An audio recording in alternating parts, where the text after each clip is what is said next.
Assalamualaikum warahmatullahi wabarakatuh. Sebelumnya, terima kasih atas kesempatannya.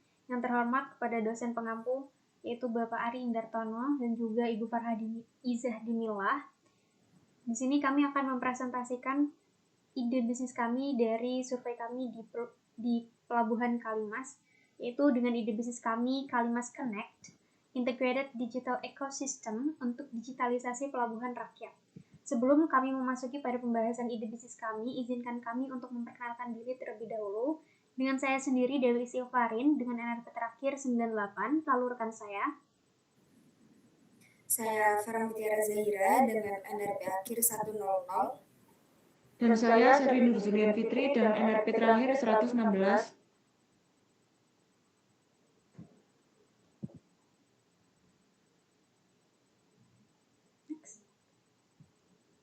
Baik, selanjutnya sebelum kami memasuki pada pembahasan dari ide bisnis kami, izinkan kami untuk memberikan pengenalan umum terlebih dahulu mengenai Pelabuhan Kalimas.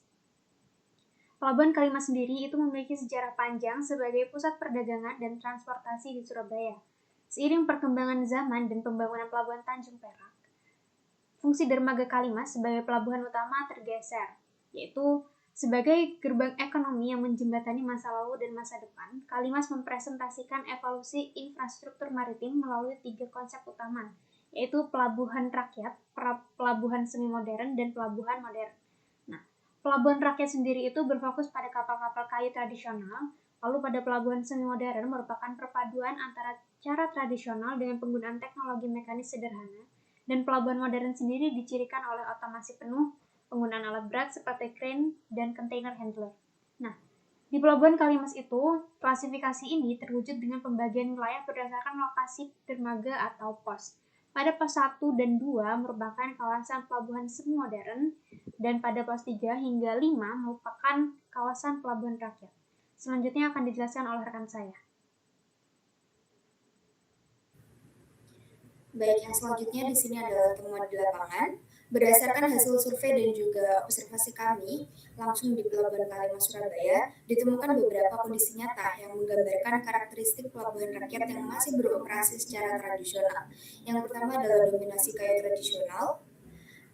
Pada area pos 3, 4, dan juga 5 dipenuhi oleh kapal-kapal kayu tradisional yang digunakan sebagai armada utama pengiriman barang. Setiap gudang memiliki kapal sendiri dan beberapa di antaranya bahkan menjalankan lebih dari satu kapal untuk membantu distribusi barang ke berbagai lokasi. Yang kedua adalah proses bongkar muat manual. Seluruh kegiatan pemindahan barang dari truk ke kapal hanya dilakukan secara manual oleh tenaga kerja bongkar muat. Alat yang digunakan menyerupai crane tradisional yang dioperasikan dengan tali besar dan tenaga manusia. Lalu yang ketiga adalah sistem pengangkutan barang curah, di mana komoditas disusun langsung di ruang muat kapal secara manual karena metode curah dianggap lebih efisien untuk memaksimalkan kapasitas ruang muat kapal kayu yang terbatas. Next. Yang selanjutnya adalah jam operasional berubah.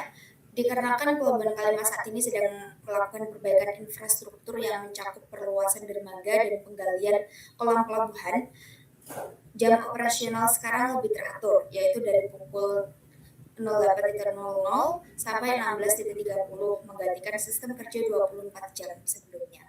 Yang kelima, komoditas yang diangkut berupa mencakup makanan, minuman, pupuk, serta material bangunan. Tujuan pengiriman sendiri mencakup wilayah yang jauh termasuk Bintuni di Papua. Yang terakhir adalah ketergantungan pada cuaca. Rata-rata waktu pelayaran ke daerah tujuan memakan waktu sekitar 8 hari dan sangat bergantung pada kondisi cuaca. Jika cuaca buruk, kapal memilih bersandar di pelabuhan terdekat demi keselamatan. Selanjutnya adalah analisis masalah yang terjadi. Yang pertama adalah ketidakpastian operasional akibat blind booking, di mana sistem pemesanan ruang kapal masih bersifat konvensional, mengandalkan jaringan telepon personal, perantara, atau pengecekan fisik dengan datang langsung ke dermaga. Lalu dampak finansial dan juga waktunya adalah bagi pengirim barang mengalami high cost ekonomi. Mereka sering membawa barang ke pelabuhan tanpa kepastian apakah kapal sudah penuh atau kapan kapal akan berangkat. Jika kapal penuh, barang tertahan di dermaga, memicu biaya sewa gudang tambahan dan resiko kerusakan barang akibat cuaca. Lalu bagi pemilik kapal, kapal sering berangkat dalam kondisi muatan tidak optimal, di mana di bawah kapasitas ekonomis. Hanya karena pengirim barang di luar sana tidak tahu bahwa masih ada ruang kargo yang kosong. Lalu titik kritis bisnisnya adalah pelabuhan Kalimas kehilangan efisiensi waktu tambat, membuat perputaran modal pedagang menjadi lambat dan tidak adaptif. Lalu permasalahan yang kedua adalah hilangnya kontrol logistik terhadap kargo antar pulau. Kondisi nyata di Kalimas adalah pelabuhan rakyat dari Kalimas mendistribusikan barang pokok dan penting ke pulau di Indonesia Timur seperti Papua, Nusa Tenggara, hingga Maluku. Begitu kapal lepas jangkar dari Kalimas, posisi kargo menjadi tidak dapat terpantau. Dampak kepercayaan dan risikonya adalah kecemasan penerima barang, lalu risiko penyusutan nilai karena keterlambatan akibat cuaca buruk atau kendala mesin di tengah laut. Lalu titik kritis bisnisnya adalah di era digital, pelabuhan modern menawarkan visibilitas data. Ketiadaan sistem pelacakan di Kalimas menurunkan daya saing pelayaran rakyat dibanding pelabuhan peti kemas komersial, meskipun Kalimas menang dari segi fleksibilitas biaya. Selanjutnya akan dilanjutkan rekan saya. Baik, selanjutnya di sini adalah ide bisnis dari kami, yaitu Kalimas Connect atau Integrated Digital Ecosystem untuk digitalisasi pelabuhan rakyat.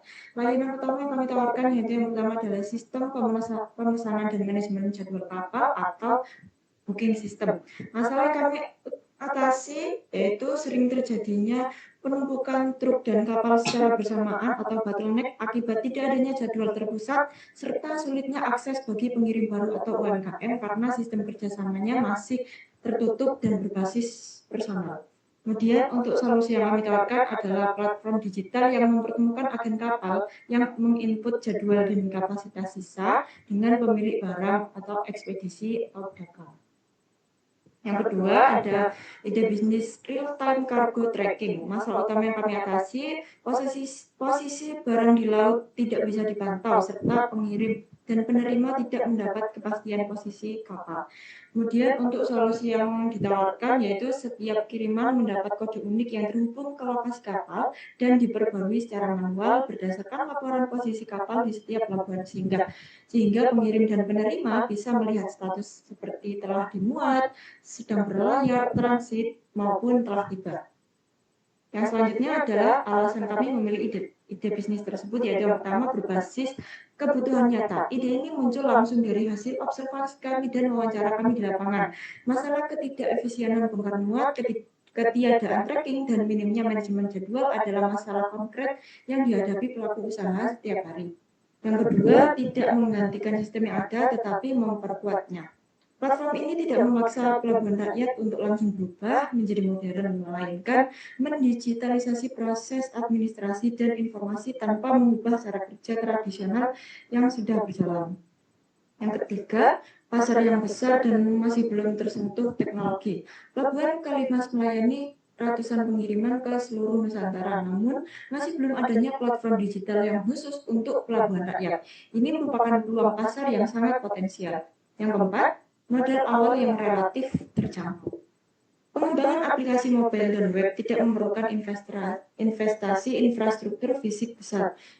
Dapat dimulai dari versi sederhana atau MVP dan berkembang sesuai kebutuhan pengguna.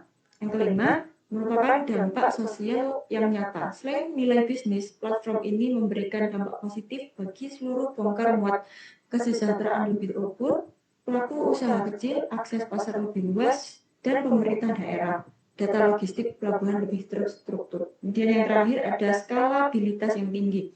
Model bisnis ini dapat direplikasi ke pelabuhan rakyat lain di Indonesia seperti Pelabuhan Sunda Kelapa yang ada di Jakarta, Pelabuhan Pauter yang ada di Makassar, dan pelabuhan yang lainnya.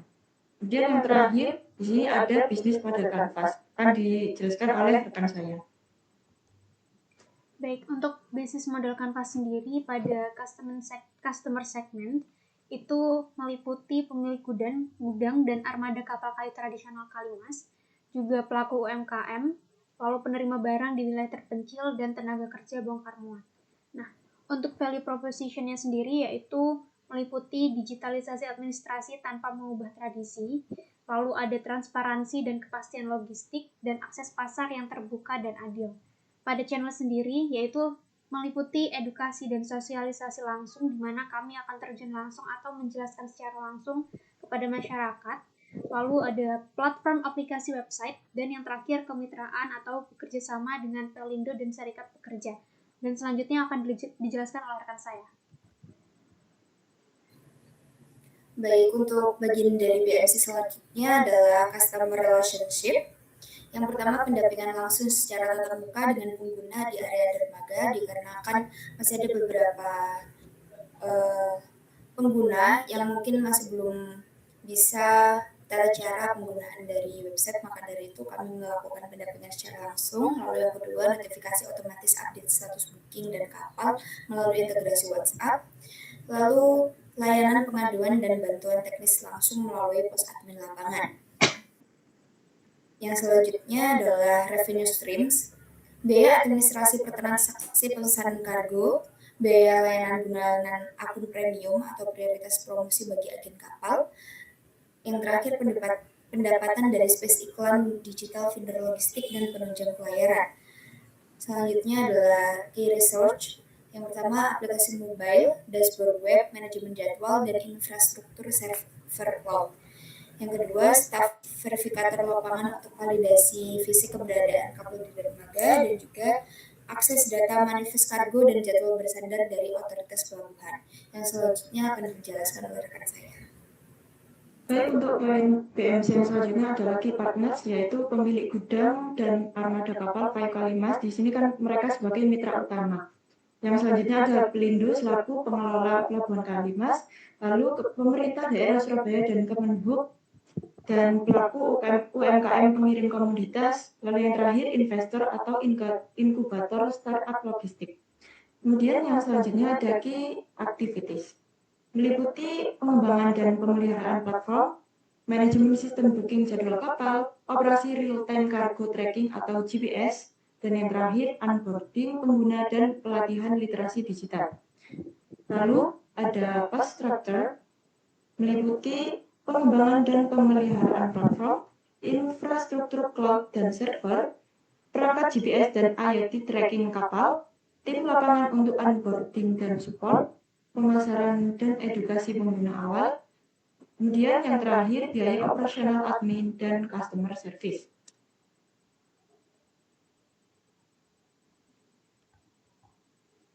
Baik, mungkin tadi itu saja dari pembahasan mengenai ide bisnis kami dan BMC kami.